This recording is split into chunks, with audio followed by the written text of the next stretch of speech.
Hello, artists and culture makers. I'm Favianna Rodriguez, artist and activist. And today I'm going to be sharing some tools and strategies to help you use your art to tell stories and move people to vote and have a say in the issues that most matter to our communities.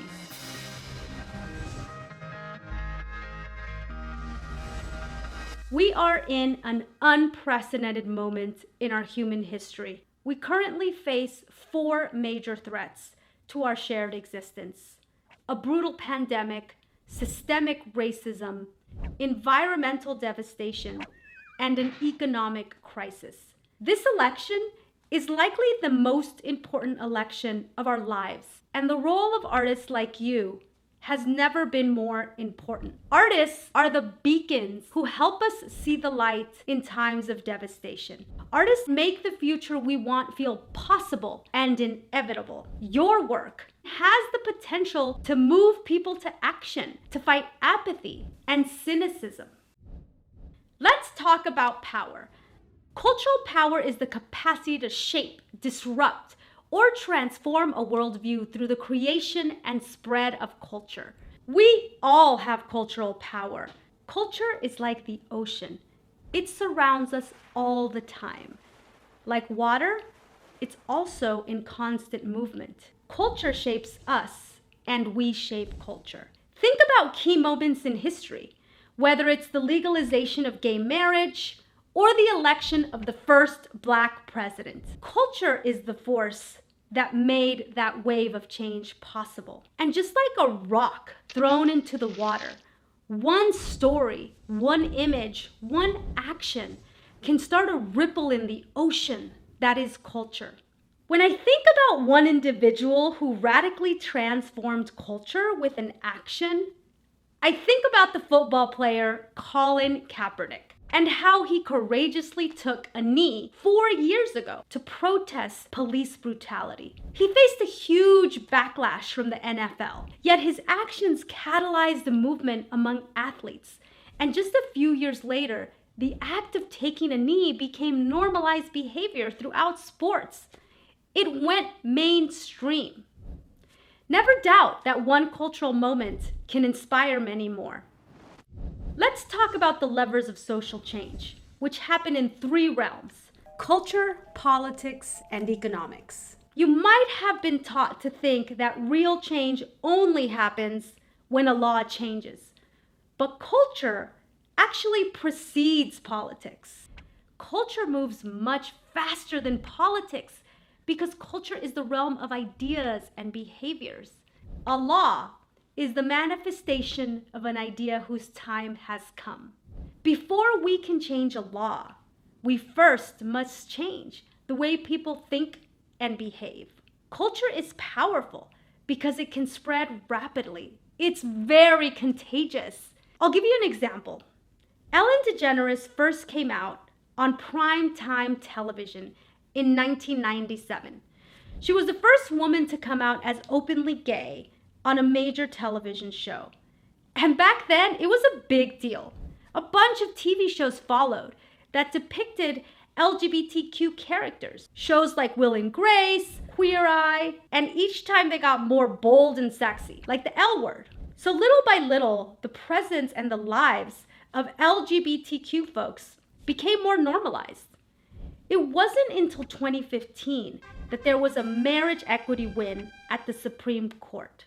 It took 18 years for a law to pass, something that most Americans were already okay with. Let's look at another example: gun violence. In 2012, a horrific gun massacre took place at Sandy Hook Elementary School. It stole the lives of 27 people, including 20 small children. It was one of the deadliest mass shootings in US history. This awful incident was a turning point in the national sentiment around gun control.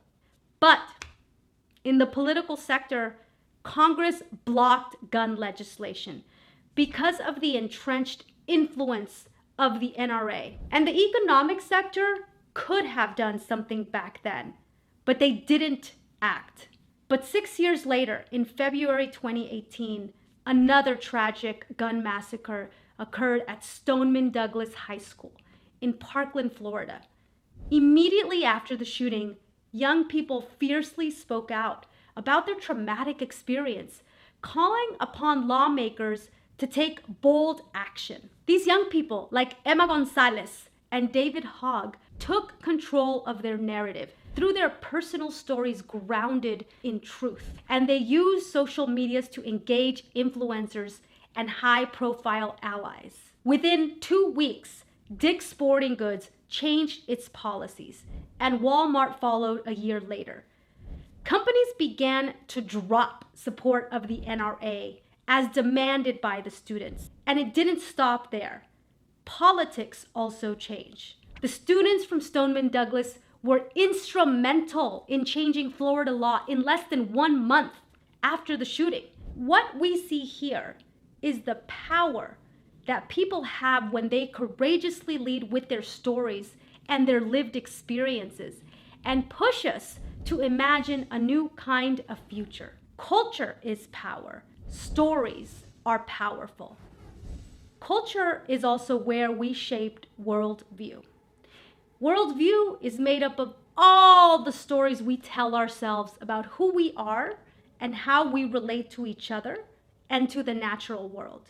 For over 500 years, we've been living under a particular kind of worldview that's about domination. Our current global worldview is a colonial, white, patriarchal set of ideas in which the extraction and exploitation of people, animals, and the planet has been normalized. This is a story that has influenced our cultural imaginations since Westerners conquered land, ravaged indigenous communities, enslaved Africans, and built a society around fossil fuel extraction and cheap labor.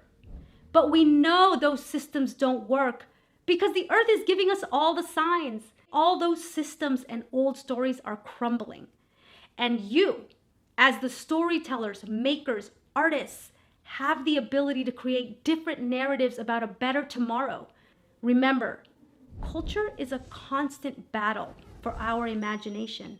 To have different narratives, we need to see things in another way. Our planet is 4.5 billion years old. But did you know that this photo of our planet is only 51 years old? This photo was taken in 1969. It helped people see something they could not see before. And 1 year later, in 1970, the first Earth Day celebration was born. 20 million people came out for Earth Day in the United States. Y'all, that was 10% of the total population back then. Remember how I said culture shapes politics? Well, following Earth Day, dozens of legislations were passed, like the creation of the Environmental Protection Agency, the Clean Water Act, and the Endangered Species Act, and so much more. Images, stories, and culture are powerful because they allow us to see things in a different way. And that's exactly why it's so critical that we see from other perspectives, from the point of view of others. We must see the perspectives of the world from indigenous people, Black people, disabled people, transgender people, Muslims, religious minorities, immigrants, children, even animals. How you see the world informs your sense of reality. The perspectives that we are seeing today are overwhelmingly from the lens of patriarchal white men. And this imbalance distorts reality. We need your stories to help us feel a different kind of relationship to our fellow human beings and to all of life in the natural world. And even a different relationship to our future, to the next 7 generations. Another handy metaphor that can help you understand the power of stories is the galaxy. For thousands of years, humans have relied on the stars to orient them on the planet. Well, stories work in the same way. Stories are like individual stars. The powerful shine in one story can inspire other stories. When many stories coalesce around similar themes, they form a narrative constellation that can disrupt business as usual. A great example of this is the Me Too movement. The Me Too hashtag was created by Tarana Burke and became popularized when women in Hollywood began to use it in social media. In late 2017, 2 actors Rose McGowan and Ashley Judd were among the women to come forward about allegations of sexual harassment against Harvey Weinstein. What followed was dozens of stories of sexual abuse from around the world against Weinstein, leading to his ultimate sentencing in 2020. Survivors, from farm workers to professors to jazz musicians, spoke out about their experiences with sexual harassment and abuse. Their stories catalyzed a huge cultural shift in which survivors were finally believed. The final example I'll share is something we are all witnessing now. One of the key demands of the Black Lives Matter movement is an end to police violence against Black people. The BLM movement has been instrumental in uplifting stories of people killed by police, stories that have galvanized an undeniable force of change. In 2008, the brutal killing of Oscar Grant in Oakland, California, was recorded on cell phone video. He was not the first person to be brutalized by police officers on video, but the video of his killing was the first in a social media era in which people used their cell phone cameras to expose police violence. A few years later, we heard the story of Eric Garner, Mike Brown, and Sandra Bland.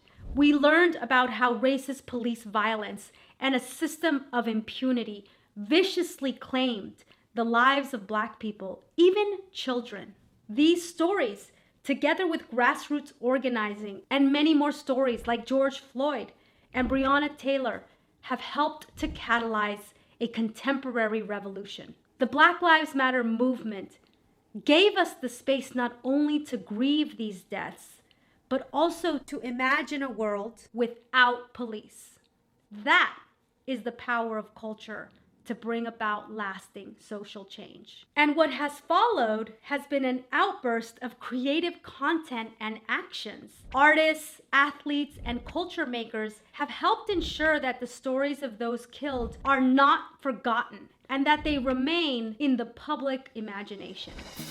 We need you. We especially need you and your art in this critical moment when we are experiencing a global pandemic. Participating in the election is one way we can make our voices heard.